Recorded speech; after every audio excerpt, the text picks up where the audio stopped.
और शरद पूर्णिमा ये किशोरी जी हैं।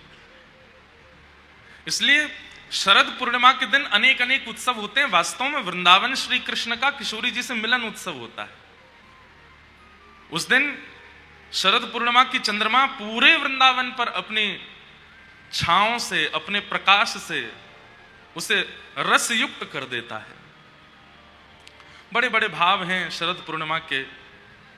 पूज्य महाराज जी की सन्निधि में उत्सव भी है, वहां पर भी सब वैष्णव जाएंगे। दास भी वहां थोड़ी देर के लिए सेवा के लिए उपस्थित होगा। बाकी यहाँ 3 को कथा विश्राम करके 4 से 7 तारीख तक गिरिराज जी की तलेटी में शरद उत्सव पर कथा है 4 दिन की। जिनको मन यहाँ भर जाए वो तो मत ही हो, जिनको ना भरे वो महू आ जाइयो, गिरिराज जी आए जाइयो, वहां पे सुख लेंगे। पिछली साल भी 11 बजे से कथा हुई थी रात्रि में श्री गिरिराज जी की तलेटी में। 3 बजे तक लगभग सबने खूब आनंद लिया। रात्रि में शरद पूर्णिमा के चंद्रमा के छांव और पीछे गिरिराज जी की तलेटी। प्रारंभ उसका चंडीगढ़ में ही हो जाएगा। विश्राम के 2 दिनों में यहाँ रास उत्सव मनाया जाएगा। बहुत अच्छी बात है। कल हम लोग धर्म और परम धर्म पर बात कर रहे थे। धर्म क्या है? खुद से प्रेम करना, यह धर्म है। धर्म क्या है? अपनों से प्रीति करना, संसार के नियमों से प्रीति करना, यह सब धर्म में आता है। बहुत सावधानी से सुनिएगा। पर परम धर्म क्या है? जिसने संसार प्रदान किया, जिसने अपने प्रदान किए, जिसने शरीर प्रदान किया, उस परमात्मा को प्रियतम मान करके भजन करना, यह परम धर्म है। और ये बात मैं नहीं कह रहा हूं, सूत जी महाराज भागवत में कहते हैं सवई पुंसाम परो धर्मो, सभी प्राणी मात्र का एक ही परम धर्म है। क्या? यतो भक्तिर अदोक्षजे।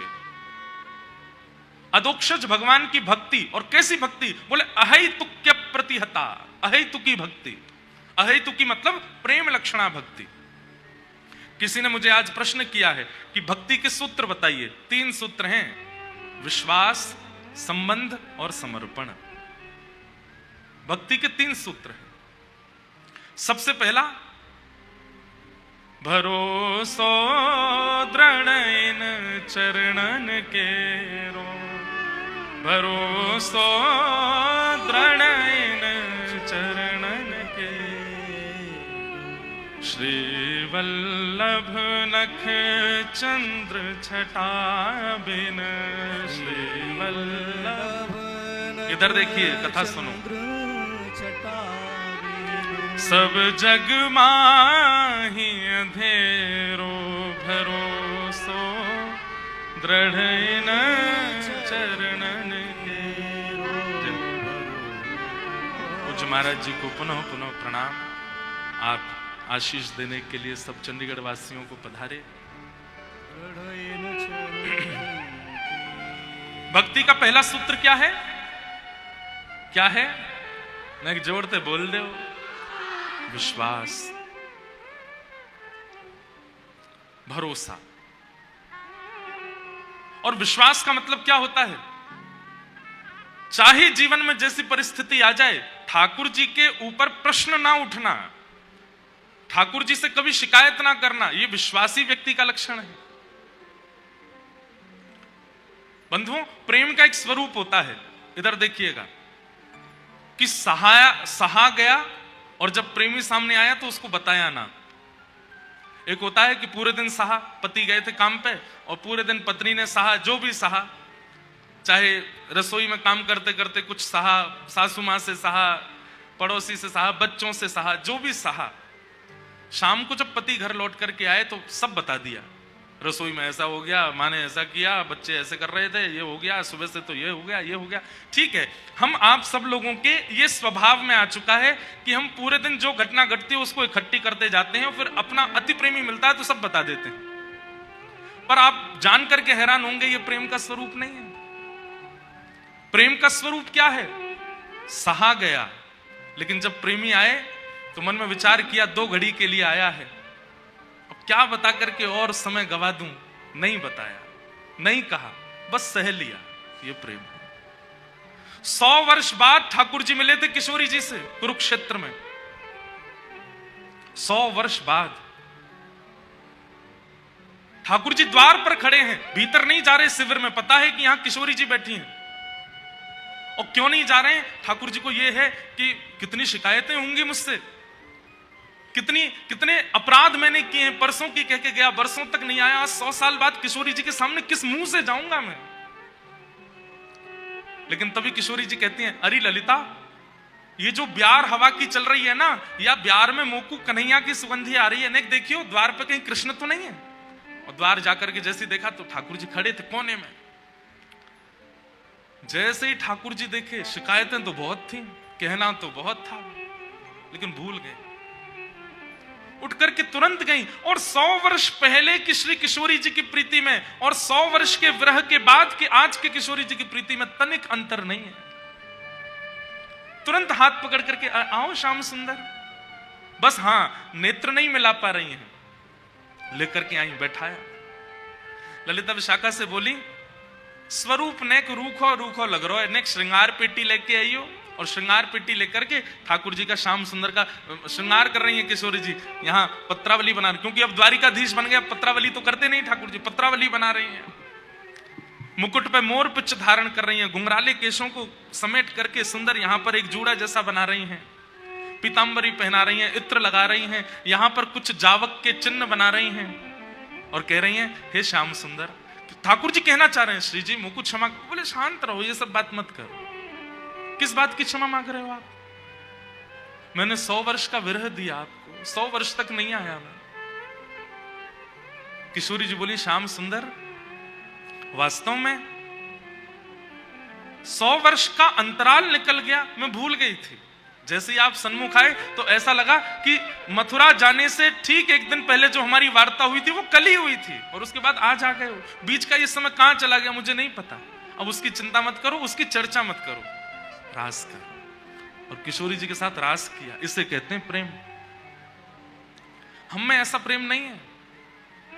कथा में आया प्रिय व्यक्ति, कथा के बाद तुरंत फोन कर देता है यजमान को, मेरी बैठने की व्यवस्था नहीं थी, मुझे उठा दिया गया, मेरे लिए यूं हो गया, मेरे पास वैलिड नहीं किए गए, मुझे बाहर निकाल दिया। शिकायतें कितनी है हमारी।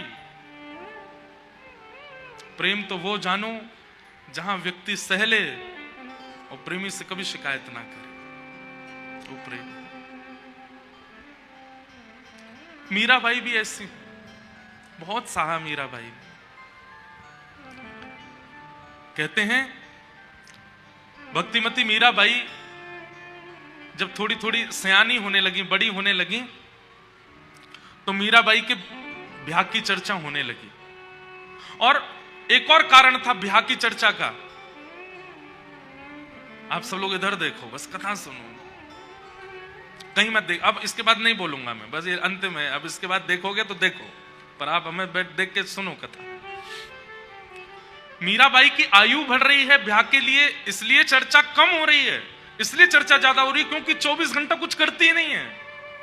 अब तो पद रचना करना शुरू कर दिया। अब तो पूरे दिन बैठ करके केवल गाती रहती हैं, गाती रहती हैं। सुबह से श्रृंगार करना, बढ़िया करताल लेकर के पद गाना। कभी 4 भुजानाथ जी का मंदिर था मीराबाई का, पुश्तैनी घर का मंदिर, 4 भुजानाथ जी। कभी वहां जाती, कभी गिरधर लाल जी के सामने गाती। माता पिता सबको चिंता होने लगी, बोले इसका ब्याह करो। मीराबाई से किसी ने जाकर के कह दिया, बोले कि भाई साहब आपकी तो ब्याह की चर्चा चल रही है, आपकी बुआ आई है ना। हाँ, वो बुआ मेवाड़ के राजघराने में ब्याही हैं। वहीं मेवाड़ के राजघराने के एक सुंदर सुकोमल सुशील राजकुमार को आपके लिए बता रहे हैं, और ऐसी ऐसी चर्चा चल रही है। मीराबाई हंसने लगी, हंस करके बोली, तुमने गलत सुना होगा, मेरी माँ ने तो मेरे बींद बता रखे हैं, मेरे दुल्हा बता रखे हैं। मेरे दुल्हा वो कोई और नहीं होगा, मेरे दुल्हा मुझे पता है कौन है। बोले कौन है? बोले ये बैठे सामने, ये जो भीतर बैठे यही है मेरे दुल्हा, और कोई मेरा दुल्हा नहीं होगा। सब सखियां हंसने लगी, बोले कि अरे आप भी बड़ी भोली हो, आपको कुछ नहीं पता, आपके ब्याह की चर्चा चल रही है। जो मीराबाई को लगा कि ज्यादा ही चर्चा कर रहे हैं ब्याह की, तो भाई साहब माता जी के पास गई, पिताजी के पास गई, सबसे जाके बोली, आप लोग ये सब क्या चर्चाएं कर रहे हैं? जिसका पूर्व ही ब्याह निश्चित हो गया हो, उसकी अन्य कहीं चर्चा करना अपराध है, पाप है। मां बोली तेरी कब चर्चा, आपने ही तो बताया था कि ये मेरे बीन हैं। मां बोली वो तो मैंने ऐसी हंसी में बोल दिया था। मीराबाई बोली आपकी हंसी थी, मेरे लिए वास्तविकता है वो, मैं उनको वर्ण कर चुकी हूं। मेरे नेत्रों में, मेरे मन में, मेरे बुद्धि में सर्वस्व श्री कृष्ण विराजमान है, अन्य किसी का वर्ण मैं कैसे कर सकती हूं मां। सब लोग सोचते इसकी बचकानी बातें, सुनो ही मत। लेकिन मीराबाई को सबसे ज्यादा अगर उनके परिवार में कोई प्रेम करता है तो वो श्री राव दूधाजी, उनके दादाजी। मीराबाई अपने दादाजी के पास गए, गोद में बैठा लिया मीराबाई को। क्या बात है मीरा, इतना क्यों रो रही है? आप सबको समझाओ ना, सब मेरे ब्याह की बातें करते हैं, सब कहते हैं कि मीरा का ब्याह होगा, वहां होगा, ऐसे होगा। दादाजी मुझे ब्याह नहीं करना, मैं तो गिरधर लाल को अपना प्रियतम मानती हूं, वही मेरे पति हैं। राव दूधाजी ने मीराबाई के रुदन को देख करके वचन दे दिया, जब तक मैं जीवित हूं तेरा ब्याह नहीं होगा, तू चिंता मत कर। लाली मेरे बाद अगर ये तेरा ब्याह कहीं कर दें तो मैं नहीं कह सकता, लेकिन जब तक मैं जीवित हूं। मीराबाई बोली आप कहीं नहीं जाएंगे, आप मेरे पास रहेंगे, मेरे दो ही तो हैं, या तो गिरधर लाल मेरे हैं या मेरे दादू मेरे हैं, और कोई मेरा नहीं है, आप मुझे छोड़ के नहीं जाना। राव दूधाजी हंसने लगे, नहीं जाऊंगा। राव दूधाजी ने पूरे परिवार को बुला करके कह दिया मैं जब तक जीवित हूं, मेरी श्वास चल रही है, मीरा का ब्याह नहीं होगा। घर परिवार के लोग बोले पिताजी आप कैसे हैं? अरे घर के बड़े लोग चाहते हैं कि हमारे बच्चों का ब्याह हो, उनका गृहस्थ आश्रम, आप कैसा निर्णय ले रहे हैं कि मीरा का ब्याह नहीं होना चाहिए? राव दूधाजी बोले क्योंकि मीरा के अंतरंग रूप को तुम अभी जान नहीं पाए हो, वो किस भाव में रहती है, किस स्थिति में रहती है, उसको तुम अभी समझ नहीं पाए हो। मीराबाई प्रसन्न हो गई, बड़ी खुश है। और जब तक राव दूधाजी रहे मीराबाई का ब्याह हुआ ही नहीं। ऐसा एक बंधुओं आप लोग नहीं समझेंगे, लेकिन वो लोग जो भक्ति करना चाहते हैं और सब उनको रोकते हैं, लेकिन एक व्यक्ति उनको ऐसा मिल जाता है जिसके आश्रय में वो भक्ति कर पाते हैं, वो व्यक्ति उनके लिए ठाकुर जी से कम नहीं होता, जिसके कारण वो भक्ति कर पाते। कई लोगों को व्यासपीठ से ऐसी उम्मीद होती है। कोई मुझे बोल रहा था, बोले महाराज जी आपको तो बहुत सेलिब्रिटी जैसी फीलिंग आती होगी, इतने लोग आपको पूछते हैं, इतने लोग आपकी फोटोज लेते हैं, आगे पीछे चलते हैं। मैंने कहा नहीं, जिम्मेवारी वाली फीलिंग आती है। क्यों? इतने लोगों ने आशा लगा रखी है हमसे कि हम उनको ठाकुर जी से मिला रहे हैं। हमारी एक भी गतिविधि, हमारी एक भी इच्छा, हमारी एक भी स्थिति उनके चित्त का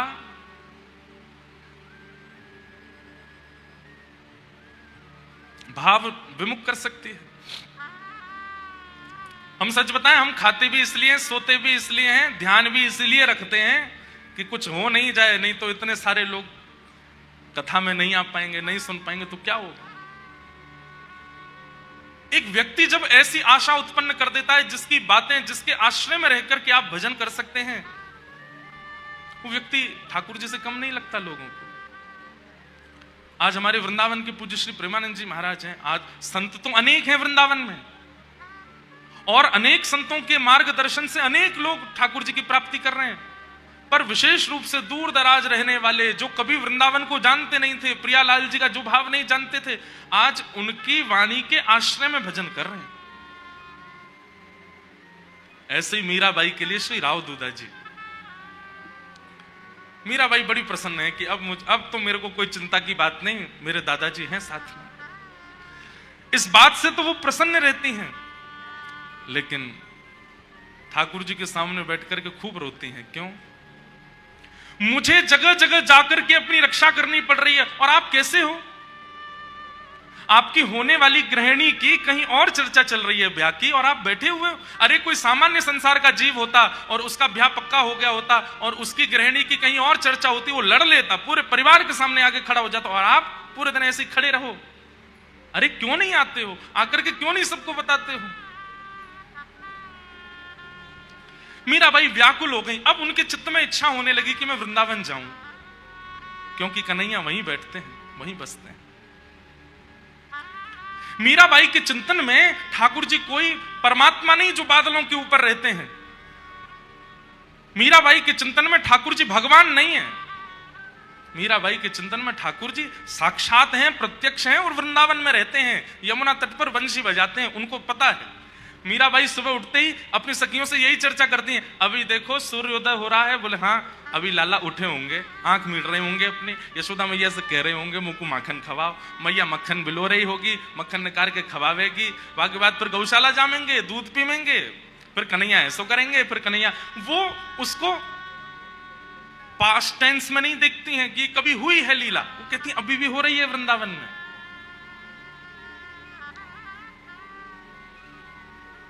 एक संत आए हैं मेड़ता में, मीराबाई चरणों में प्रणाम करते हुए कहती हैं मुझे वृंदावन जाना है, पर मेरी अवस्था इतनी बड़ी नहीं कि मैं वृंदावन जा सकूं। आप कुछ कृपा करो, मैं क्या करूं जिससे मेरा वृंदावन जाने का भाव पूर्ण हो। संत बोले वृंदावन तो ठाकुर जी श्री जी बुलाएंगे तो ही जा सके।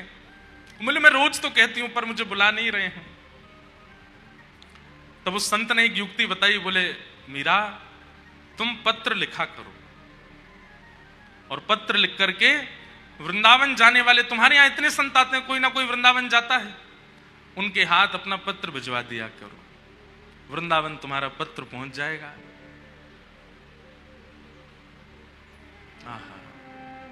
मीराबाई तुरंत पहुंच गई अपने ठाकुर जी के सामने और पत्र लिख रही हैं ठाकुर जी को।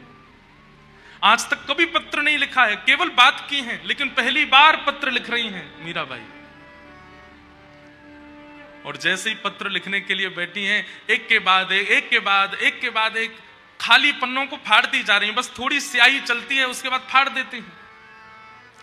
किसी ने पूछा इतने पत्र क्यों फाड़ रही हो, कुछ लिखती तो होने। तो किसी ने, मीराबाई ने किसी से कहा सामने बैठ के देख तो मेरी अवस्था। और सामने बैठ करके एक सखी देख रही है, तो मीराबाई की अवस्था क्या, वो जैसे ही पत्र लिखने के लिए कलम उठाती हैं, हाथ कांपने लगते हैं, नेत्रों से अश्रुपात होने लगता है, पूरा शरीर कंपायमान होने लगता है। यह भी प्रेम का स्वरूप है बंधुओं, कि अपने प्रियतम को चित्त में कितना प्रेम है ये बताने का प्रयास तो कर रहे हैं पर बता नहीं पा रहे हैं। मैं कहा करता हूं कि कोई व्यक्ति अगर आपके सामने ये बोल देता है कि मैं तुमसे इसलिए प्रेम करता हूं या मेरे प्रेम का कारण ये है, तो वो प्रेम नहीं है। प्रेम का कारण कभी बता ही ना पावे, कभी बोले ही ना पावे, बस उसके मुख को देख के पता चल जाए वो प्रेम है। बहुत मेरे को इतना प्रिय लगता है ये पद कि मैं बहुत कम गाता हूं कथाओं में, लेकिन मुझे ये सबसे प्रिय पद है मीराबाई का। पतियां मैं कैसे लिखूं, लिखी ही न जाए। पतियां मैं कैसे लिखूं, लिखी ही न जाए। पतियां मैं कैसे लिखूं, लिखी ही न जाए। पतियां मैं कैसे लिखूं, लिखी क्यों? कलम धरत मेरो कर कांपत है, कलम धरत मेरो कर कांपत है। कलम धरत मेरो कर कांपत है, कलम धरत मेरो कर कांपत है। जैसे तैसे कुछ लिख भी देती हूं तो नैन रहे हैं झराए, नैन रहे हैं झराए। पतियां मैं कैसे लिखूं, लिखी ही न जाए। पतियां मैं कैसे लिखूं, लिखी। तो संत ने आकर के कहा पत्र नहीं दे सकती, तो एक काम करो, मैं बैठ जाता हूं तुम्हारे सामने, तुम्हारे हृदय में जो जो भाव है मुझे कह के बता दो, मैं सुन करके वृंदावन बिहारी जी के पास जाऊंगा तो जाके बता दूंगा उनको। मीराबाई कहती है, बात कहूं तो कहत न आवे, बात कहूं बात कहूं तो कहत न आवे, बात कहूं तो कहत न आवे, क्यों? जियरा रयो है डराए, जियरा रयो है डराए, पतियां में कैसे लिखूं, लिखी ही न जाए, पतियां में कैसे लिखूं, लिखी ही। तो फिर संत बोले, अब मीरा तू ही बता मैं क्या करूं, तू लिख करके दे नहीं रही है, मुझे बात कुछ बता नहीं रही, तो मैं चलता हूं वृंदावन। नहीं नहीं रुकिए ना, आप अभी रुक जाइए ना, उनको कुछ तो बता दीजिए मेरे बारे में, मेरा कोई तो भाव उन तक पहुंचा दीजिए। संत बोले तू ही बता क्या भाव पहुंचाऊं। तो मीराबाई कहती हैं, कितनी सुंदर बात, विपत हमारी देख तुम चाले, विपत हमारी देख तुम चलाए, विपत हमारी देख तुम चाले, विपत हमारी देख तुम चाले। मेरी स्थिति, मेरी अवस्था, मेरी परिस्थिति आपने देख ली है, मेरी स्थिति अवस्था परिस्थिति क्या है ये आपको दिख गया है। बोले हाँ, अब कहियो हरि जो जाए, कहियो हरि जो जाए, मेरी अवस्था जाकर के आप बता देना ना, आपको सब तो पता है, आपने देख ही लिया है कि मैं कैसे रहती हूं, क्या मेरी स्थिति, क्या मेरी परिस्थिति, सब बता देना उनको। संत बोले ठीक है मैं बता दूंगा। तो रोक लेती मीराबाई, सुनिए सुनिए, ये मत बताना कि मैं बहुत रोती हूं, ये मत बताना कि मैं पूरे दिन काली मां मुख पे लगा के कृष्ण बनी घूमती हूं। मीराबाई कैसे घूमती हैं पता है? जैसे मीराबाई को पता चलता है कि उस जगह मेरी ब्याह की चर्चा कर रहे हैं सब परिवार के लोग बैठ के, तो ठाकुर जी के चरणों में काजल लगा करके अपने पूरे मुख पे काजल लगा लेती हैं, और काजल के ऊपर चंदन की ऐसी टिप्पी टिप्पी धर के और बिल्कुल कारी कारी सी बनकर के मीराबाई घूमने लगती हैं। और घूमते हुए अपने परिवार वालों के पास जाके कहती हैं, देख लो मैं तो ऐसे ही रहूंगी ससुराल में, करा दो कहीं और ब्याह, जैसे मेरे श्याम सुंदर वैसी मैं हूं। घर परिवार के लोग कहते हैं अरे मीरा पागल हो गई है तू। मीराबाई आज उन संत से कह रही हैं, ये मत बताना कि मैं बहुत रोती हूं, कहीं ये पता चला कि मैं बहुत रोती हूं तो कहीं मुझे वर्ण करने में संकोच हो गया तो। ये मत बताना कि मैं ऐसे काजल लगा के बावड़ी बनी घूमती हूं, मेरी परिस्थिति बताना ही मत, कुछ मत कहना आप। तो तू ही बता मीरा, पत्र तुझे देना नहीं है, बताना कुछ है नहीं है, तेरी परिस्थिति देख करके मैं बता दूं वो भी तुझे स्वीकार नहीं है, क्या कहूं फिर।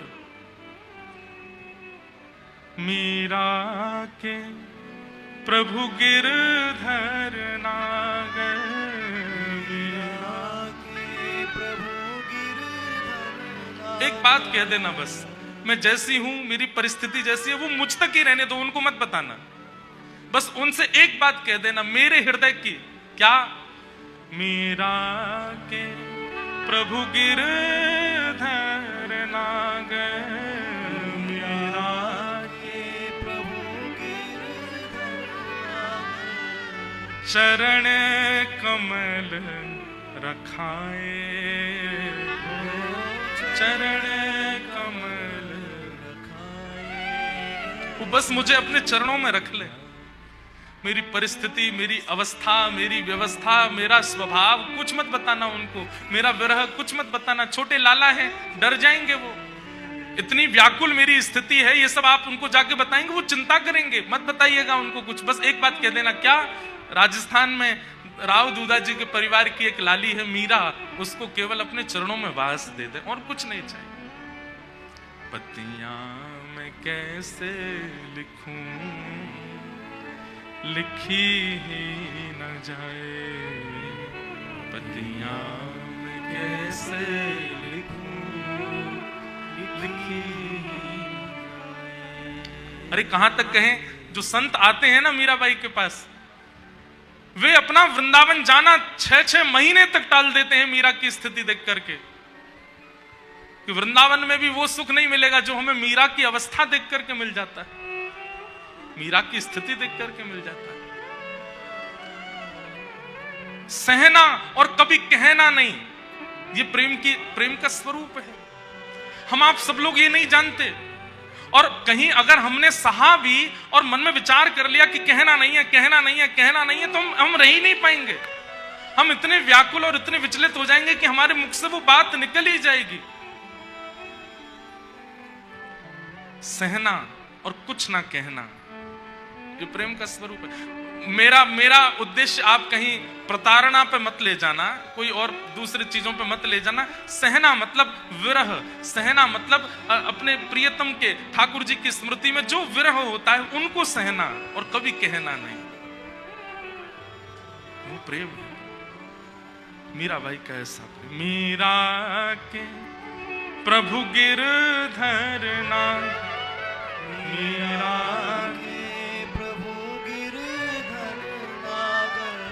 चरण कमल रखाए, चरण कमल रखाए। पतियां मैं कैसे लिखूं, लिखी ही न जाए। पतियां मैं कैसे लिखूं, लिखी। इसी भाव के विषय में यहां पर कहा जा रहा है, इसी को कहते हैं परम धर्म। अहैतुक्य प्रतिहता ययात्मा संप्रषेदति। ठाकुर जी के प्रति ऐसी भक्ति जो अहेतुकी, अहेतुकी मतलब न विच्छिन्न होने वाली, न टूटने वाली, न कभी नष्ट होने वाली, चाहे जैसी परिस्थिति बन जाए, चाहे जैसी स्थिति बन जाए, सदा ठाकुर जी के स्मरण में रहे। वैसी भक्ति है मीराबाई की। सूत जी महाराज भागवत जी में यही सबसे पहला उपदेश देते हैं कि भक्ति का स्वरूप क्या है। एक बार ठाकुर जी अपनाए, उसके बाद चाहे जीवन में जैसी स्थिति आ गई हो, कभी शिकायत नहीं की गई। धर्म स्वनिष्ठित पुंसाम विश्वक्सेन कथा सुयः नोत्पादय दधिरतिम श्रम वही केवलम। कहते हैं ठाकुर जी की मधुर कथा, उसको सुनने में रुचि नहीं है, बाकी ठाकुर जी के संबंधी जितने कार्य हैं सब करने में रुचि है। परिक्रमा करवा लो, दर्शन करवा लो, प्रसाद पवा लो, नाम जप करवा लो, कीर्तन करवा लो, नृत्य करवा लो, गवा लो, लेकिन जैसे कहो कथा सुन लो, कथा नहीं सुनी जाती, नींद आती है, कथा नहीं सुनी जाती, बोर होते हैं, कथा नहीं सुनी जाती, मन नहीं लगता। तो आपके द्वारा किए गए बाकी जितने भी साधन हैं, वो साधन ठाकुर जी को स्वीकार नहीं है अगर कथा से रति नहीं, कथा से प्रीति नहीं। एक बात हमारी बहुत ध्यान से सुनिए, कथा नहीं सुनेंगे तो कीर्तन में जो जिसका कीर्तन किया जा रहा है उसकी लीला ही नहीं सुनेंगे तो उसके प्रति भाव कैसे जगेगा। कथा नहीं सुनेंगे तो परिक्रमा करने में भाव कैसे उत्पन्न होगा। कथा क्या है, भाव उत्पत्ति कराती है, और बिना भाव के चाहे आप जितने साधन कर लीजिए, उन साधनों का कोई मोल थोड़ी है, उन साधनों का कोई अभिप्राय थोड़ी है। साधन कर लिए 1000, लेकिन चित्त में भावना नहीं है ठाकुर जी के प्रति, उस साधन का क्या फायदा। साधन की सफलता भाव से है और भाव की पूर्णता कथा से है, इसलिए कथा आवश्यक है।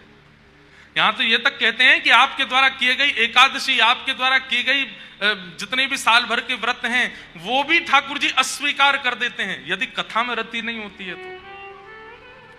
कथा में रति, सत्संग में रति, भगवान की चर्चा में रति होना बहुत आवश्यक है। रति हो ठाकुर जी के प्रति। धर्म स्वनिष्ठित पुंसाम विश्वक्सेन कथा सुयः नोत्पादये दधिरतिम श्रम एव ही केवलम। ये सब श्रम के समान है। और बहुत अच्छी बात कहते हैं कि धर्मस्य याप वर्गस्य नार्थोऽर्थायोपकल्पते नार्थस्य धर्मैः कान्तस्य कामो लाभाय स्मृतः। धर्म कैसा है? बोले अपवर्ग है। अपवर्ग किसको कहते हैं? जहां पवर्ग ना हो। हिंदी वर्णमाला में शब्द हमने पढ़े पवर्ग, प फ ब भ म, ये पवर्ग शब्द कहलाते हैं। प फ ब भ म। तो प से बना पाप, फ से बना फल, व से बना बंधन, भ से बना भय और म से बना मृत्यु। ध्यान से सुनिएगा, हमारे यहां प यानी कि पाप करने के बाद, और फिर कान पकड़ करके मंदिर जा रहे हैं, ठाकुर जी क्षमा मांग रहे हैं, ठाकुर जी मुझसे अपराध हो गया, आज के बाद मैं खूब भजन करूंगा, खूब, वो प्रायश्चित हो जाएगा उसका, आपका पाप नष्ट हो जाएगा, लेकिन वो प्रेम लक्षणा भक्ति नहीं मानी जाएगी, वो भक्ति नहीं है। आप अपराध करने के बाद ठाकुर जी से क्षमा प्रार्थी होते हुए मंदिर जाते हैं या ब्राह्मणों से अनुष्ठान कराते हैं, वो भक्ति में नहीं गिना जाता है, वो आपके अपराध नाशक के रूप में प्रायश्चित है, उससे भक्ति नहीं गिनी जाती। तो पाप करने के बाद किया गया भजन श्रेष्ठ नहीं माना जाता, वो भजन है ही नहीं। दूसरा शब्द आता है फ, यानी कि फल की प्राप्ति के लिए किया गया भजन। नवरात्रि चल रही है, कई लोगों के 9 दिन के व्रत चल रहे हैं, बिल्कुल फलाहार पा रहे हैं, एक समय फलाहार पा रहे हैं, लेकिन 9 दिन बाद देवी मैया के जब सामने अंतिम प्रणाम किया तो उसमें फल मांग लिया कि हे मैया, इन 9 दिनों में हमसे प्रसन्न होकर के आप हमको फलानी फलानी वस्तु दे देना। क्या होगा? वो 9 दिन का जो व्रत है वो फल प्रदान कर देगा, वो भक्ति नहीं माना जाएगा, क्योंकि आपने फल की कामना से व्रत किया। तो पाप फल प फ ब, ब यानी कि बंधन युक्त या बंधन मुक्त होने के लिए किया गया भजन। वैसे तो जीवन भर कभी भगवान भजे नहीं, लेकिन अपने किसी मन चाहे से ब्याह करना है, चले गए मंदिर में, पंडित जी आज ही करवाओ, अभी मुहूर्त निकालो, हमारे काल सर्प दोष का निवारण करो, मांगलिक का निवारण करो, ये कर दो वो कर दो। मतलब किसी को अपनाने के लिए आपको धर्म याद आ जाता है। ऐसा धर्म भी धर्म नहीं माना जाता। पाप फल बंधन, प फ ब और फिर 5 चौथा आता है भ। भ यानी भय से किया गया भजन। डर लग रहा है, रात में लाइट चली गई, सब इन्वेटर भी बंद हो गया, भूत पिशाच निकट नहीं आवे, महावीर जब नाम सुनावे, ना सरो करे सब पीरा, जपत निरंतर हनुमत वीरा, जय जय जय हनुमान गोसाई कृपा करो गुरुदेव की नाई। फ्लाइट में टर्बुलेंस हो रहा है, जय हो श्री गुरु चरण सरोज रज गुरु जरूर गुरु, हे भगवान बचाओ आज। भय से किया गया भजन। अच्छा, ये तो हुआ कि आपको भय लगा और आपने भजन किया। एक और होता है माता पिता जबरदस्ती करवा रहे, बोले करेगा कैसे, नहीं बैठ के करना पड़ेगा, नहीं करेगा तो ये। हमारे घर में तो नियम था पहले, अब तो नहीं है, पर हम जब छोटे थे सब बच्चे घर के, तो हमारे यहाँ था शाम का भोजन नहीं मिलेगा अगर कोई कीर्तन नहीं करेगा। तो सब बच्चे बैठ के कीर्तन करते थे, लेके महाराज मंजीरा बजा रहे हैं, जोर जोर से ढोलक बजा रहे हैं। वो मंजीरा ढोलक ठाकुर जी को नहीं सुनाई, माँ को सुनाई देना चाहिए कि हाँ कीर्तन कर रहे हैं। अब जाके समझ में आया कि भय से किया गया भजन ठाकुर जी को स्वीकार नहीं होता। तो प फ ब भ, पाप फल बंधन भय, और अंतिम शब्द आया म यानी कि मृत्यु। मृत्यु समीप आने पर भगवान का भजन। या फिर कई बार ऐसा होता है कि हमारे घर का कोई व्यक्ति मरणासन अवस्था में है और फिर हम उसके लिए पाठ करा रहे हैं, ब्राह्मण जी बैठा रहे हैं, ये करवा रहे हैं, वो करवा रहे हैं, अनुष्ठान करवा रहे हैं, उसके सामने राधा राधा मंत्र चला दिया, चलता रहे सुनता रहे सुनता रहे। क्यों? प्राण निकलने वाले हैं, कुछ ही दिन बच्चे हैं। उस समय पर किया गया भजन भी मुक्ति दे देगा, लेकिन वो भजन भक्ति प्रेम भक्ति में स्वीकार नहीं किया जाता। इसलिए यहां अधिकतर जितने भी बैठे हैं वो सब प्रेम लक्षणा भक्ति के उपासक हैं। आपसे हमारी प्रार्थना, पाप फल बंधन भय और मृत्यु, इन 5 कारणों से कभी ठाकुर जी का नाम मत लीजिएगा। पाप हो गया, आप ठाकुर जी से कहो नाथ पाप मैंने किया है, इसका मुझे प्रायश्चित नहीं, इसका जो फल हो मैं भोगूंगा, मुझे दीजिए। ये प्रेम लक्षणा भक्ति करने वाले का स्वभाव है। बंधन मिले तो अच्छा, नहीं मिले तो कोई बात नहीं, ठाकुर जी आपने कोई बढ़िया सोच के रखा होगा, उससे प्रार्थना नहीं करते। कई बहनें तो बेचारी मनपसंद जो जिसको वो प्रेम करती हैं उसको पाने के लिए ही शंकर जी पे दूध चढ़ाती रहती हैं, इसको दिलाओ। मिल जाए तो अच्छा, नहीं मिले तो नाथ आप जैसी इच्छा, आप जैसा प्रयास करेंगे, हमारी कोई आपसे अर्जी नहीं है। ये प्रेमी भक्त का लक्षण होता है। पाप, बंधन, भय, भय से कभी भजन नहीं करेगा, भय लगने पर कभी भगवत स्मरण नहीं, भय लगने पर उसकी निवृत्ति ढूंढ लेगा, लेकिन ठाकुर जी का नाम उच्चार, अब वो बात अलग है कि हमारे स्वभाव में आ चुका है तो हम कर लेते हैं, भय से भजन नहीं। प फ ब, फल की प्राप्ति के लिए भजन नहीं।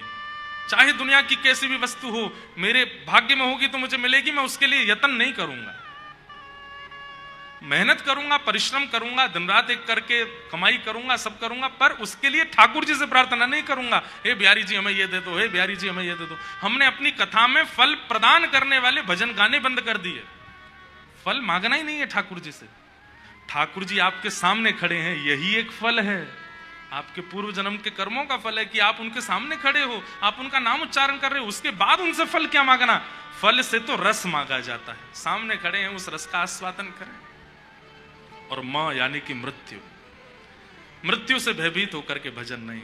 हमारा भजन कैसा है? गोविंद रा गुण गासूं,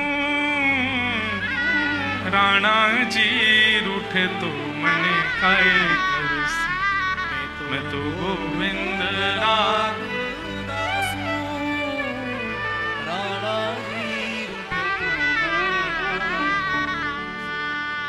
मीराबाई का ऐसा भाव, तुम बिल्कुल निर्भीक होकर के गाती हैं।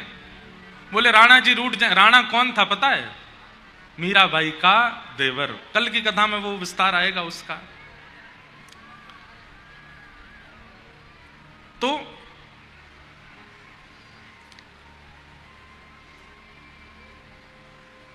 धर्म, पाप, फल, बंधन, भय और मृत्यु के कारण से नहीं करना चाहिए। हम कम से कम हम लोगों को, हम प्रेम लक्षणा भक्ति के उपासक हैं, हम ठाकुर जी से प्रेम करते हैं, हमारी कोई इच्छा नहीं है उनसे। हमारी भक्ति तो कम से कम ऐसी हो कि हम इन पंच भावों से ठाकुर जी का भजन ना करें। हाँ, इतना कह सकते हैं कि जैसे फल की प्राप्ति में कई लोगों को संतान की कामना होती है, कई लोगों को उज्जवल भविष्य की कामना होती है। हर कामना के पीछे उद्देश्य ठाकुर जी हों। संतान ऐसी मिले जो वृंदावन से प्रेम करने वाली हो, ऐसे हमें पति मिले जो वृंदावन ले जाने वाले हों, ऐसी पत्नी मिले जो ठाकुर जी का भजन कराने वाली हो। इस कामना से अगर फल की कामना भी की जाए तो वो फल गलत नहीं है, वो भी उचित है। इस भाव से फल की कामना की जा सकती है। मीराबाई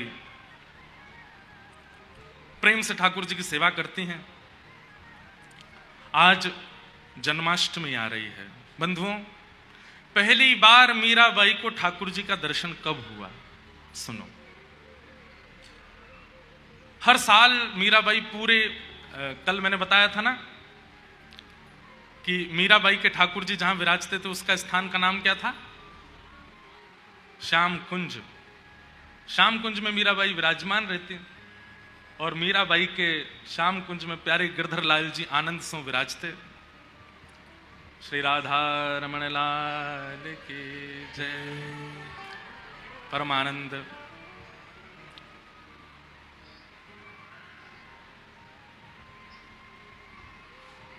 विराज।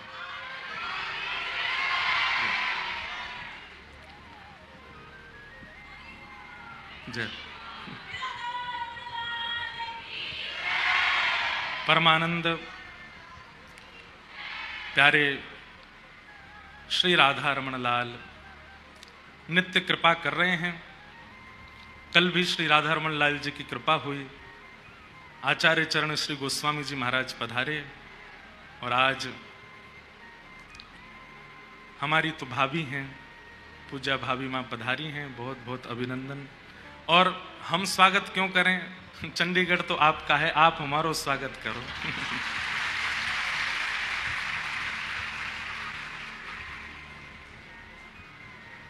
और विशेष रूप से तो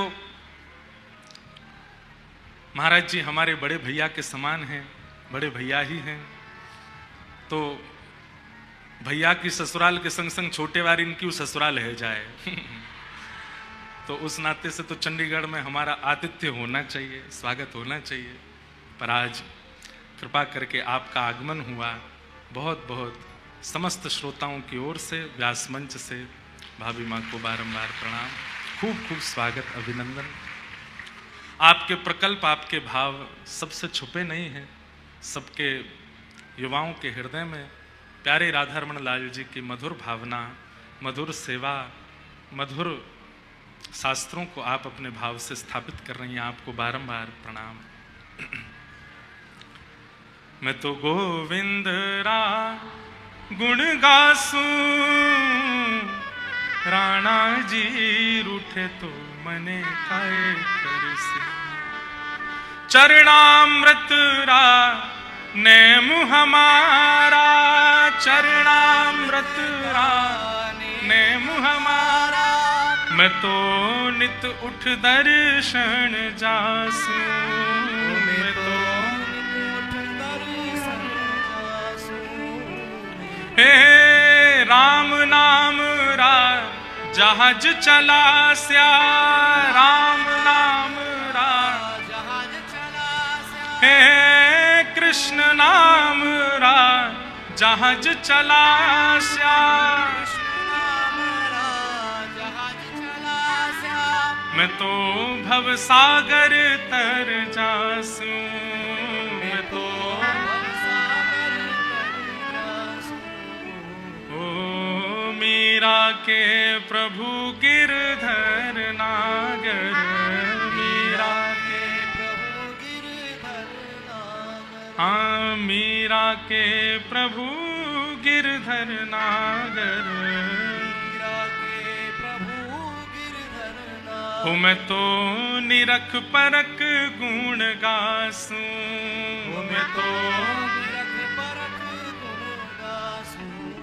हो मैं तो गोविंद रा गुण गासूं, राणा जी रूठे तो मने खाए करसे। मैं तो गोविंद रा गुण गासूं। निर्भय हैं मीराबाई। तो जन्माष्टमी का दिन था और मीराबाई 10 साल से जन्माष्टमी मनाती आ रही हैं, खूब प्रेम से मंदिर सजाती हैं, खूब अपना श्रृंगार करती हैं, लाल जी की जैसे विधि से पूजा सेवा होनी चाहिए सब करती हैं। लेकिन आज बाईसा सुबह से बहुत परेशान है, रूठी हुई हैं। तो सखियों ने पूछा कि आप इतनी निराश क्यों हैं, आप तो जन्माष्टमी का उत्सव इतने आनंद से मनाती हो, आज क्या हुआ?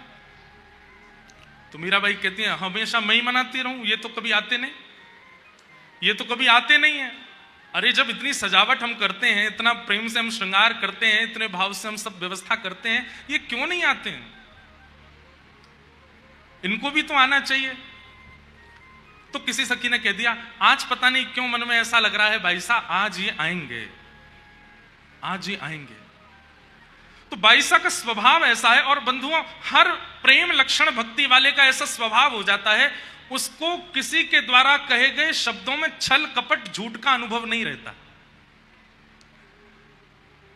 समझ रहे हैं? हमारी इतना सीधा हो जाता है प्रेम उपासी कि कोई व्यक्ति कुछ कह दे, उसको ये नहीं पता चलता कि ये छल में बोल रहा है, ये कपट कर रहा है या झूठ बोल रहा है। आप कहेंगे महाराज जी इससे अच्छा तो फिर प्रेम उपासक बनना ही नहीं चाहिए व्यक्ति को। जब उसको छल कपट और झूठ का ही पता नहीं चलता तो कोई भी छल करेगा, कोई भी कपट करेगा, कोई भी उसको झूठ बोल के बहला फुसला के उसके साथ कुछ भी गलत कर सकता है। हमारी बात सुनिएगा, व्यक्ति जब प्रेम मार्गी हो जाता है, प्रेम भक्ति पथिक का उपासक हो जाता है, तो उसके चित्त में स्वाभाविक दीनता आ जाती है। वो इतना सरल सहज हो जाता है कि कोई कुछ भी कहते वो सब मान लेता है। ऐसे में आपको डरना इसलिए नहीं है क्योंकि उसकी पग पग पे फिर रक्षा ठाकुर जी करते हैं। जो अपने बुद्धि विवेक से अपनी रक्षा स्वयं कर लेता है कि मुझसे कोई छल ना करे, मुझसे कोई कपट ना करे, मुझसे कोई मेरे साथ कोई खिलवाड़ ना कर दे, अपने विवेक से इतना अपने आप को सुरक्षित करता हुआ चलता है, तो ठाकुर जी भी सोचते हैं विवेक ही है, बच ही लेगा खुद ही। लेकिन जब ठाकुर जी देखते हैं कोई मेरा उपासक है, इतना सरल है, इतना सहज है, इतना दीन है, कोई छल करने जाता भी है, कोई कपट करने जाता भी है, तो ठाकुर जी उसकी रक्षा करते हैं। इसलिए सहज सरल बनने में आप लोग किंचित संकोच मत किया करो। सहज सरल बनिए, ठाकुर जी रक्षा करेंगे आपकी। संसार आपका कुछ नहीं बिगाड़ पाएगा। कोई जीवात्मा आपके साथ कुछ ऐसा व्यवहार नहीं कर सकता जिससे आपको चिंतित होने की आवश्यकता हो। मीराबाई कैसी हैं कि सखी ने कह दिया आज तो ठाकुर जी आएंगे, तो उस बात को मान करके तुरंत प्रसन्न हो गई। आएंगे आज? बोले हाँ, तू कह रही है तो जरूर आएंगे। जबकि वो रोज ही कहती है। वो कल भी कह रही थी कि आज ठाकुर जी आएंगे, मीराबाई कल भी मान गई थी। परसों भी कहा था उसने कि आज आएंगे ठाकुर जी, मीराबाई परसों भी मान गई थी। और रोज उसकी बात सुनकर के रोज श्रृंगार करती है अपना, आज ठाकुर जी आएंगे। अरे उसने कहा था आज ठाकुर जी आएंगे, दिया जलाओ, सुंदर सजावट करो, फूल लड़ लगाओ, ऐसे करो ऐसे करो। उसने कहा था ठाकुर जी आएंगे। और रात में जब सो जाती हैं तो भूल जाती हैं, सुबह उठ करके फिर पूछती हैं नहीं आए ना। सखी आके फिर से आज पक्का आएंगे। अच्छा आ जाएंगे, अच्छा ला नए वस्त्र लेके मैं पहन लूं, तैयार हो जाऊं, ठाकुर जी आएंगे। कैसा सरल स्वभाव है उनका। वो ये भी नहीं कहती कि तूने कल झूठ बोला, कल भी कहा था कि आएंगे, कल तो नहीं आए थे। प्रेम लक्षण भक्ति वाले का स्वभाव हो जाता है कि उसके स्वभाव व्यवहार में अत्यंत सरलताशीलता आ जाती है। आज जन्माष्टमी है और मीराबाई सुबह से उदास बैठी हैं, बोले हर बार हम ही बुलाते हैं, हम ही उत्सव मनाते हैं, आते तो है नहीं।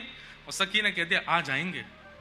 जैसे सुना आ जाएंगे, सुन माँ के पास जा और माँ से बढ़िया वाली पोशाक लेके आ, और बाबूसा के पास जा, बाबूसा ने मेरे लिए बहुत सुंदर सुंदर आभूषण बनवाए हैं, मैंने कभी पहने नहीं, आज पहनूंगी, लेके आ। तूने कहा ना ठाकुर जी आएंगे। सुंदर श्रृंगार कर रही हैं, सुंदर सजा रही हैं स्वयं को, आ जाएंगे। नृत्य कर रही हैं, गा रही हैं, खूब आनंद कर रही हैं, झूम रही हैं। और रोज जाती हैं, सबको निमंत्रण देके आती हैं कि आज मेरे गिरधर लाल जी के आंगन में जरूर आना। क्यों? ठाकुर जी आएंगे। सब लोग कहते हैं मीरा तू तो रोज कहती है। बोले मैं रोज कहती हूं, पर उसने आज ही कहा है, जबकि वो भी रोज ही कहती है। लेकिन ये स्वभाव बन गया है उनका, इतनी सरल है। राव दूधा जी के पास गई, जाकर के बोली बाबू साहब आज जन्माष्टमी है। बोले जन्माष्टमी, चल पहले 2 पद सुना दे। श्री चतुर्भुज भगवान के सामने 2 पद सुना, वहां जाके 2 पद गाए और 2 पद में सब लोग नृत्य करने लगे। अपने गिरधर लाल जी के सामने आकर के भाव से गा रही हैं और बार बार मन में यही विचार कर रही हैं कि आज तो आप आओगे ना। करते करते प्रतीक्षा, जैसे ही रात्रि की मध्याह्न रात्रि हुई और मध्याह्न रात्रि होते ही जैसे ही घंटे घड़ियाल शंख बजने लगे, ठाकुर जी के जन्मोत्सव की जैसे ही जय जयकार हुई, बाल कृष्ण लाल की जय, कृष्ण कन्हैया लाल की जय। सबके तो नेत्र खुले हैं, सब अपने स्थान पर खड़े हो गए और मीराबाई उसी समय नेत्र बंद करके बैठी हैं। और जैसे ही नेत्र बंद किए हैं, श्याम सुंदर उनके हृदय में ही प्रकट हो गए हैं। सांवरी सूरत है, बंक अदा है, कमल जैसे नेत्र हैं, घुंघराले केश हैं, छोटे से लालजी हैं।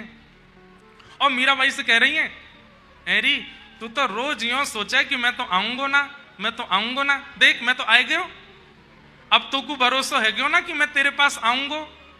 और मीराबाई अपने ही मानसी में स्वयं भी एक स्वरूप धारण करके और प्यारे गिरधर लाल जी के साथ में मधुर नृत्य कर रही हैं, आनंद कर रही हैं। पूरी रात नृत्य करती रही, सब उठ करके खड़े होकर के नृत्य कर रहे हैं और एक कोने में बाई साहब बैठ करके नेत्रों से बस अश्रु प्रवाह हो रहा है, शरीर में कोई गति नहीं हो रही है, पर हृदय में प्यारे लाल जी के साथ में विलास कर रही हैं, नृत्य कर रही हैं। ये प्रथम दर्शन हुआ बाई साहब को अपने चित्त में। और उस दिन तो ठाकुर जी इतने प्रगाढ़ रूप से विराजमान हो गए, अब बाई साहब को भरोसा हो गया कि ये मुझे मिलेंगे ही मिलेंगे। मीराबाई के पदों में ठाकुर जी के स्वरूप का इतना सुंदर वर्णन कैसे हो गया? क्योंकि उन्होंने देखा है। मीराबाई को ठाकुर जी का अनुभव होने लगा चारुके से। और अब बाई साहब को अपने गुरु की खोज है। एक दिन मीराबाई राव दूधा जी से जाकर के कहती हैं, मैंने कहीं कथा में सुना था कि भगवत प्राप्ति के लिए गुरु का होना जीवन में आवश्यक है। तो राव दूधा जी बोले तेरे गुरु है ना निवृत्तिनाथ जी, उन्हीं को गुरु मानो। तो बाई साहब बोली कि वो तो मेरे शिक्षा गुरु हैं, उन्होंने तो मुझे शिक्षा दी है, मुझे दीक्षा गुरु चाहिए। मुझे दीक्षा गुरु चाहिए, मेरे जीवन में दीक्षा गुरु का आगमन हो। तो राव दूधा जी बोले, अब कहां से तेरे लिए गुरु खोजूं, तू बता। सब लोग बहुत ध्यान से सुनिएगा। मीराबाई अपने गिरधर लाल जी के सन्मुख गई और सामने जाकर के प्रण लिया कि रोज हमारे मेड़ता में संत आते हैं, कल जो भी पहले संत आएंगे मैं उन्हीं को अपना गुरु मान करके उनसे दीक्षा ले लूंगी, वही मेरे गुरु होंगे। और भगवान ने अनुग्रह करके, ऐसा कहते हैं कि 22 को रात्रि में स्वप्न आया और स्वप्न में ठाकुर जी महाभारत युद्ध में विराट रूप धारण करके अर्जुन को पूरा अपना रूप दिखाते हैं। सब ऐसा 22 को नित्य लीलाएं दिखती थी अपने स्वप्न में। और उसमें ठाकुर जी कह रहे हैं, कृष्णम वंदे जगत गुरु, मैं पूरे विश्व का जगत गुरु हूं, मुझसे बड़ा गुरु कोई नहीं है। सुबह उठते ही मीराबाई हंसने लगी, बोले लाला स्वप्न में आकर के मेरे गुरु छीन रहे हो, ऐसे बता रहे हो कि मुझे गुरु मान ले, लेकिन आप तो मेरे पति हो, आप तो मेरे प्रियतम हो, प्रियतम को मैं गुरु कैसे मानूं? वैसे तो प्रियतम गुरु है, पति गुरु ही है, लेकिन नहीं, मुझे आपकी प्राप्ति के लिए अन्य गुरु की आवश्यकता है। अब जो भी हमारे नगर में आएंगे मैं उनको गुरु मानूंगी। और उसी समय रैदास जी का आगमन हुआ। प्रथम संत के रूप में मेड़ता में रैदास जी आए। रैदास जी खबर जैसी पड़ी, मीराबाई गई, चरणों में प्रणाम किया, लेकर के राव दूधा जी उनको आए और मीराबाई ने कहा कि आप मुझे अब दीक्षा प्रदान करो। रैदास जी बोले, दीक्षा का ऐसा कोई क्रम तो मैंने कभी किया नहीं, लेकिन तुम्हारा संकल्प था कि जो पहले संत आएंगे उनसे मैं दीक्षा लूंगी। तो इस भाव से उन्होंने अपने गले की माला उतार करके 22 को पहना दी और एक तारा दे दिया। एक तारा जो मीराबाई बजाती हैं, जो अनेक रूपों में स्वरूपों में दिखता है, और वो एक तारा दे दिया। बोले, ये तुम्हारी माला है मेरी तरफ से, इस पर केवल तुम ठाकुर जी का भजन करना। देव दत्ताम मिमाम वीणाम स्वर ब्रह्म विभूषिताम मूर्छयित्वा हरि कथाम गायमानश्चराम में हम। बंधुओं, वीणा या तो ठाकुर जी ने नारद जी को दी है या रैदास जी ने मीराबाई को दी है। एक तारा दे दिया। अब तो मीराबाई को ऐसा साधन मिल गया, पूरे दिन उस एक तारे को बजाती हैं, ठाकुर जी के सामने मधुर मधुर कीर्तन गाती हैं, खूब भाव से नृत्य करती हैं। वहां पर रैदास जी ने एक पद भी गाया और उस पद में मीराबाई खूब नाची।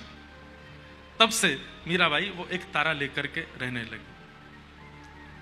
अब वह घड़ी आई जिस घड़ी को मीराबाई कभी नहीं चाहती थी कि उनके जीवन में आवे। क्या? श्री राव दूधा जी की मृत्यु।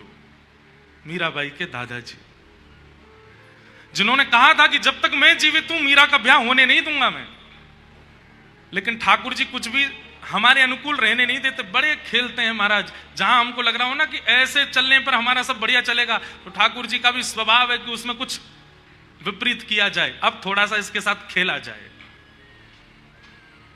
राव दूधा जी रात्रि में बीमार हो गए। सुबह जैसे मीराबाई को पता चला, दौड़ करके गई, अपने दादाजी को अस्वस्थ अवस्था में देख करके 22 रोने लगे। मीराबाई ने अपनी गोद में अपने दादाजी का सर रखा। राव दूधा जी बोले, मीरा कीर्तन सुना, कोई पद सुना। और मीराबाई अपने दादाजी को पद सुनाती। और वो पद सुनते सुनते जैसी पद विश्राम हुआ, राव दूधा जी ने मीराबाई का हाथ पकड़ के कहा, मीरा अब मुझे पता चल गया है कि मेरे जाने का समय आ गया है। मीराबाई बोली, आप ऐसा मत कहो, एक आप ही तो हैं जिनके कारण मैं इतनी निर्भीकता से भजन करती हूं, अपने गिरधर की सेवा करती हूं। आप जानते हैं ना दादाजी, आपके जाते ये परिवार के लोग सब मेरे साथ क्या करेंगे? ये मेरा विवाह कर देंगे। मैं बाध्य हूं, मैं अब इनको रोक नहीं सकता। मीराबाई खूब अपने गिरधर लाल के सामने जाके खूब उनको डांटती हैं, फटकारती हैं। बोले, खुद भी नहीं आते हो और मेरा जो है उसको मुझसे छीन भी रहे हो। स्वयं तो आते नहीं और जिसके आश्रय में मैं रहती हूं उनको मुझसे दूर क्यों कर रहे हो आप? दौड़ करके फिर गई राव दूधा जी के पास, तो जाकर के देखा, चार भुजानाथ गिरधरलाल, चार भुजानाथ गिरधरलाल, चार भुजानाथ गिरधरलाल, ये कीर्तन चल रहा था उनके मुख से। चार भुजानाथ इनके कुल के देवता हैं और गिरधरलाल मीराबाई के हैं। मीराबाई गई, जाके हाथ मलती हैं, चरण मलती हैं, सिर पर कुछ रखती हैं, लेकिन समय हुआ और श्री राव दूधा जी चले गए। बहुत रोई मीराबाई। ये एक पहला संसारी ऐसा क्रम था जिसमें मीराबाई रोई है। बाकी कल की कथा में आप मीरा चरित्र में और भी सुनेंगे, बहुत कुछ हुआ, लेकिन बाई साहब कभी संसारी किसी प्रलाप में रोई नहीं। और वो भी इसलिए नहीं रोई है कि दादाजी जा रहे हैं, वो इसलिए रो रही है कि मेरे भक्ति के प्रवर्तक जा रहे हैं, मेरे प्रथम गुरु जा रहे हैं। बहुत रोई बाई साहब, 3 दिन तक मूर्छित रही अपने दादाजी की स्मृति में। 3 दिन बाद जब होश आया, लाल जी की सेवा करती हैं, लेकिन रूठ गई हैं ठाकुर जी से कि आपने मेरे दादाजी को क्यों दूर किया। और अब वही होने लगा जो नहीं होना था। बाई साहब के विवाह का पूरा क्रम प्रारंभ हो गया।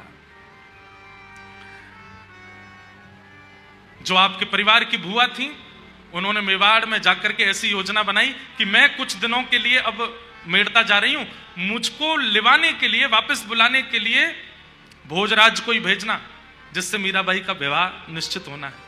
मुझको लेने आएगा, मीरा को देख भी लेगा।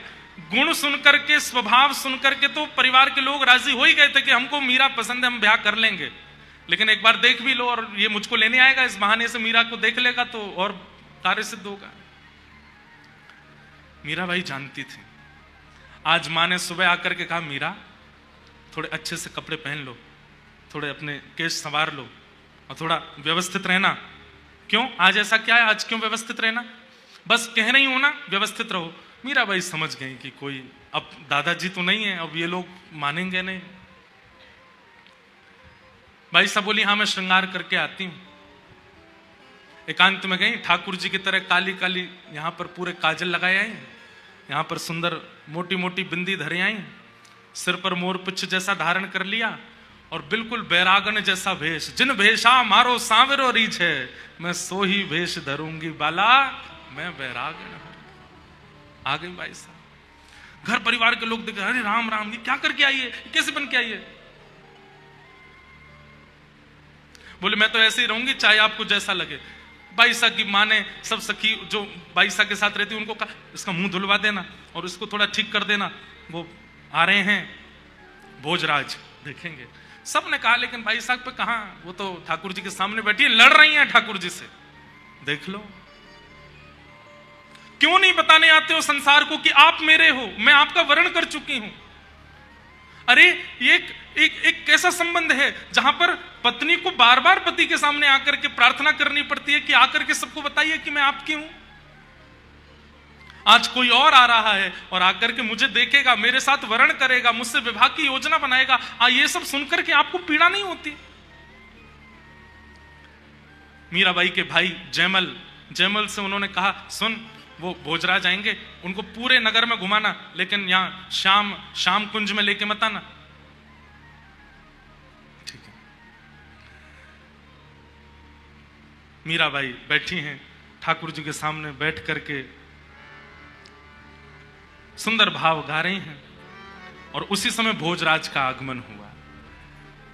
घर परिवार के लोगों ने कहा, भोजराज को थोड़ा जयमल घुमा के लाओ, हमारा मेड़ता कैसा है, और कान में कह दिया, बोले श्याम कुंज जरूर ले जाना, वहां मीरा बैठी होगी, देख लेंगे ये। ठीक है। जयमल के साथ में घूम रहे हैं भोजराज, और जैसे भ्रमण करते करते, वो चाहते ही नहीं थे कि इनको श्याम कुंज लेके जाऊं, दीदी ने, बाईसा ने मना किया है, लेकिन तभी भीतर से स्वर आने लगा, प्यारे दर्शन दीजो प्यारे दर्शन दीजो तुम बिना रयो न जाए, प्यारे दर्शन दीजो। स्तब्ध हो गए भोजराज। जयमल का हाथ पकड़ा, ये स्वर कहां से आ रहा है? अरे आप चलिए ना, ये गा रही हैं। कौन गा रही हैं? हमारी बाई सा, हमारी दीदी सा मीरा। बोले मैंने बहुत स्वर सुने हैं, हमारे राजभवन में एक से एक गायक आते हैं, एक से एक स्वर गाने वाले आते हैं, पर ऐसा ठहराव, ऐसी स्थिरता, ऐसा प्रेम प्रकट करने वाला स्वर मैंने पहली बार सुना है, मैं देखना चाहता हूं, मुझे ले चलो।